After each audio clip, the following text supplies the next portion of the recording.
fare chiarezza fino in fondo e se ci sono delle responsabilità chi ha sbagliato deve pagare. Non ci sono mezzi termini per il presidente del Veneto Luca Zaia alla luce di quanto finora è emerso sulla vicenda del batterio killer Chimera, che in Veneto avrebbe fatto 6 vittime, di cui 4 nel Vicentino.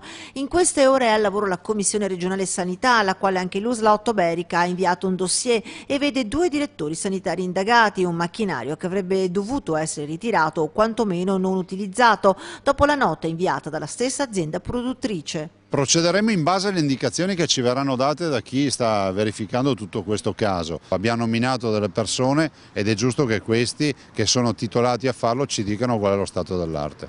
In una vicenda complessa, un obiettivo rimane chiaro per il presidente della Regione Veneto Zaia. Innanzitutto con la preoccupazione di mettere in sicurezza la vita e la salute dei cittadini. Noi eroghiamo 80 milioni di prestazioni sanitarie all'anno ai 5 milioni di veneti e anche non veneti che vengono da fuori regione. È giusto garantire sicurezza.